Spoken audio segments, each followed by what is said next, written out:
después de 40 años, que creíamos que con la socialdemocracia y con el estado del bienestar, pues ya habíamos implantado para siempre un modelo de sociedad. Ese modelo de sociedad está absolutamente amenazado. Y lo que significa la política europea de recorte, recorte, recorte, lo que significa obligar a los Estados a hacer reformas sobre cuestiones que no tiene competencia la Unión Europea, como pueden ser las laborales, como pueden ser las de las pensiones, como pueden ser las de la negociación colectiva. Yo me he leído la evaluación de eso que llaman en jerga comunitaria el semestre europeo que da al gobierno español, y una de las cosas que dice taxativamente es que se tendrá que hacer en septiembre una evaluación del resultado de la reforma laboral, y si no habrá que hacer otra. Lo dice así, lo dice taxativamente así. Por lo tanto, yo creo que estamos en esa situación. Entonces, en esta situación hay tres cosas que yo quisiera poner encima de la mesa, simplemente enunciarlas. Evidentemente hay que comprender los cambios, hay que analizar qué cambios se han producido para sacar consecuencias. Y evidentemente se han producido cambios importantes en la propiedad de las empresas. Las empresas, pues no es como antes, que identificabas claramente quién era el empresario, hoy no sabes quiénes son los accionistas, si un fondo de no sé dónde, si un hedge fund de no sé qué, si un fondo de pensionistas de no sé qué. Hay una mayor concentración de la propiedad, hay una transnacionalización, alejamiento de las decisiones, han cambiado las estructuras de las empresas, con fenómenos que todos conocemos de descentralización, externalización, subcontratación, etcétera, etcétera.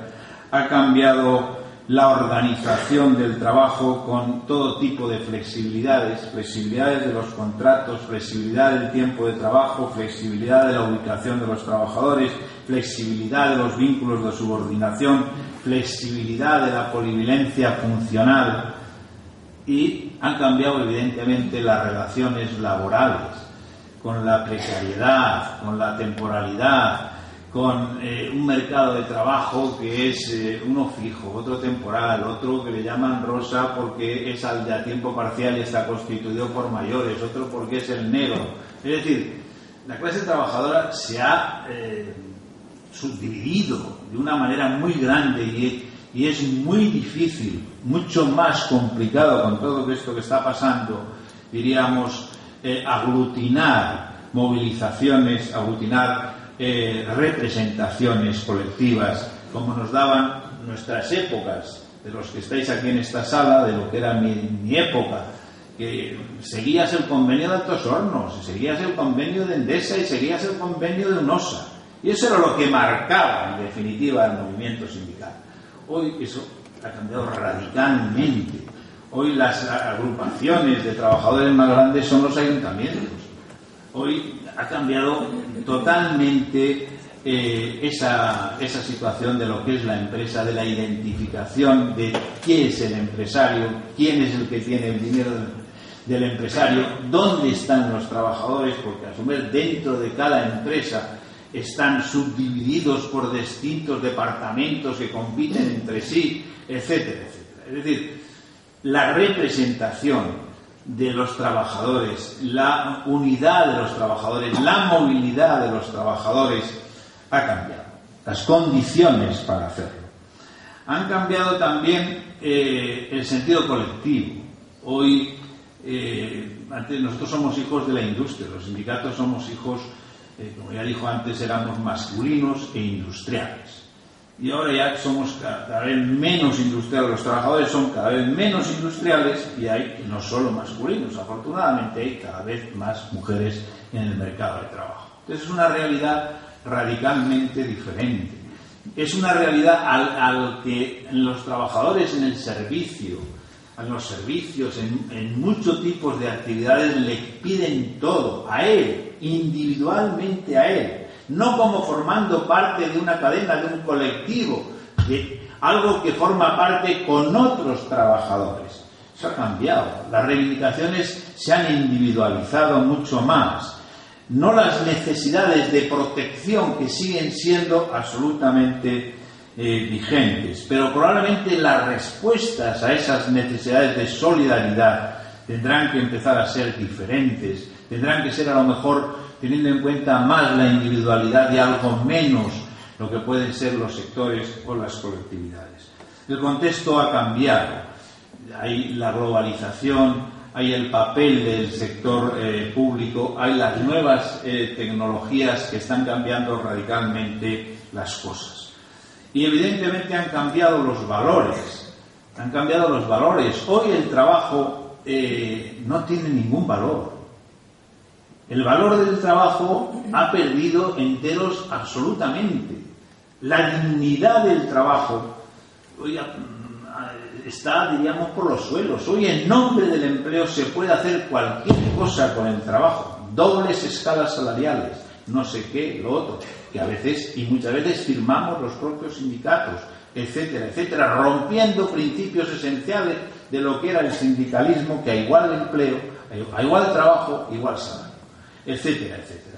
Es decir, el valor del trabajo con frente a lo que han sido la emergencia de otros valores, afortunadamente, como el valor de género, el valor ecológico, etcétera, no ha avanzado, ha retrocedido. Segundo, se ha transferido el riesgo a los trabajadores. Cada vez más, antes se decía, el riesgo lo cubre el empresario. No, ahora cada vez más el riesgo lo cubre el trabajador. Lo cubre el trabajador a través de la externalización, a través de eso que se llama la empleabilidad, que consiste en último término de decirle a uno: usted tiene que hacerse empresario de sí mismo, porque las tareas de los trabajadores son mucho más indeterminadas de lo que eran antes. Antes era hacer tornillos, era hacer coches, era hacer cosas concretas. Ahora te tienes que construir tu propio trabajo. Te exigen resultados sin darte pautas para esos resultados. Es decir, ha cambiado, en definitiva, ese valor de la transferencia del riesgo. Por ejemplo, los autónomos. Es otro ejemplo clarísimo de la transferencia del riesgo, los falsos autónomos, autónomos económicamente dependientes, etcétera, etcétera. Cada vez más ha cambiado el valor que antes tenía. Nosotros hemos luchado por los derechos, por los convenios, por la ley, por superar la caridad, por superar el paternalismo, por superar la filantropía. Y hoy, de nuevo, el valor que nos dice el neoliberalismo es la filantropía, es la responsabilidad social de las empresas. Menos ley, menos convenios. En realidad en Europa eso se ve clarísimamente. Prácticamente ya desde el año 99 no ha habido ningún acuerdo entre los interlocutores sociales que se haya convertido en ley, en directiva comunitaria. Y finalmente ha cambiado el valor fundamental de la igualdad. La igualdad hoy se ha convertido fundamentalmente en una no discriminación. Y dentro de la no discriminación, casi dentro de la no discriminación fundamentalmente de género, que es la mayoritaria, que es fundamental, pero que también hay otras discriminaciones. Pero no se tienen en cuenta otros tipos de factores fundamentales para la igualdad, como puede ser el tema del poder del trabajo para la distribución primaria de la renta. La redistribución de la riqueza es un problema de poder, y la distribución de la riqueza primaria se hace a través del salario, se hace a través del poder de los trabajadores. Ese poder de los trabajadores se ha reducido. La igualdad significa pues la escuela pública, y cada vez va a significar más el reparto del saber. Nosotros somos especialistas en el reparto, hemos sido especialistas en el reparto de la riqueza material, y hoy el siglo va a ser fundamental, el siglo de la riqueza inmaterial, del acceso al saber. Eso es lo que va a marcar más las diferencias. Y la igualdad significa poder social. La gran transformación, diríamos, de los trabajadores es cómo han accedido a través del Estado al poder social, a la propiedad social, mejor dicho. Antes, realmente, eran los propietarios Los propietarios eran los que tenían poder ante la enfermedad, ante la vejez, ante cualquier acontecimiento de la vida. Lo que transforma radicalmente a los trabajadores es que a través del Estado, a través de eso que hemos llamado el Estado social, el Estado del bienestar, le da propiedad social para poder tener seguridad ante la enfermedad, seguridad ante la vejez, seguridad ante el paro, seguridad ante una serie de cuestiones. Todo eso se está poniendo abajo, se está viniendo abajo. Se está, como decía un economista que ya murió y era muy amigo mío, decía, pues en definitiva la lucha de los trabajadores fue pasar del miedo al bienestar. Y el neoliberalismo es pasar del bienestar al miedo. Estamos en eso, estamos volviendo al miedo a la inseguridad, otra vez. Bien, algunas características del sindicalismo español yo creo que tendríamos también en un momento determinado que discutir entre los sindicatos. Tenemos baja afiliación, tenemos poca penetración en sectores más vinculados, más vulnerables de los trabajadores, tenemos poca penetración en inmigrantes, tenemos poca penetración en jóvenes, tenemos poca penetración en una serie de cuestiones. Tenemos, evidentemente, una situación de alto pluralismo sindical, o si se quiere, de duopolio sindical imperfecto. Un 70 y tantos % lo representamos UGT y comisiones obreras, pero tenemos una situación que no existe en ningún país del mundo, que tenemos sindicalismo nacionalistas en determinadas comunidades autónomas, tenemos en determinados sectores, etcétera, etcétera. Tenemos poca conexión con los trabajadores y tenemos un exceso de institucionalización, que es una respuesta y una reacción sindical ante la debilidad abajo. Pero o recuperamos dialéctica abajo, o recuperamos fuerza desde abajo con los trabajadores, o difícilmente vamos a poder enfrentarnos al desafío que tenemos delante.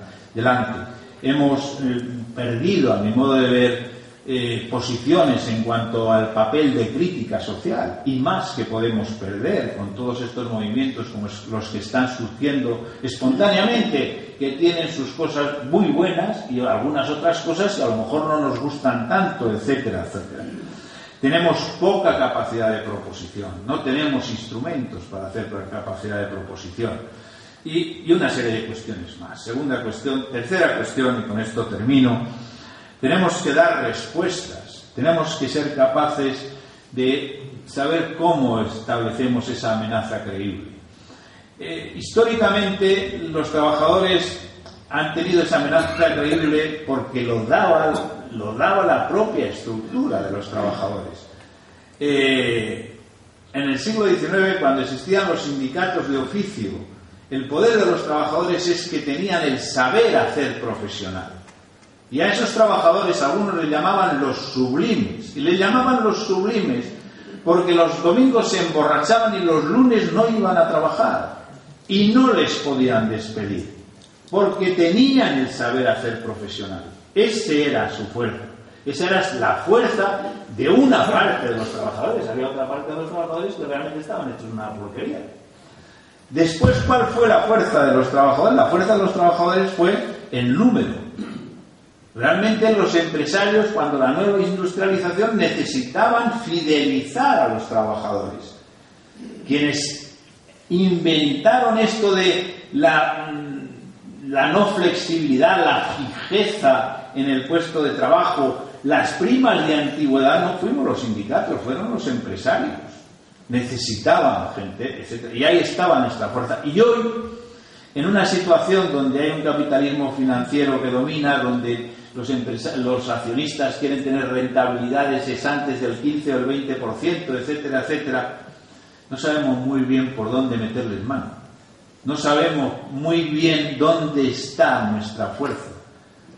No se sabe muy bien exactamente cómo podemos. Sabemos que evidentemente hay contradicciones en este tipo de capitalismo. Unas contradicciones que debilita al actor colectivo y por lo tanto debilita, en definitiva, la capacidad adquisitiva, debilita la demanda. Y esa es una de las cuestiones que ha provocado la crisis actual. Primero rompieron la relación entre salarios y productividad en los años 70. Después rompieron la relación entre riqueza y distribución de la riqueza, con todas las reformas sobre las comisiones, sobre la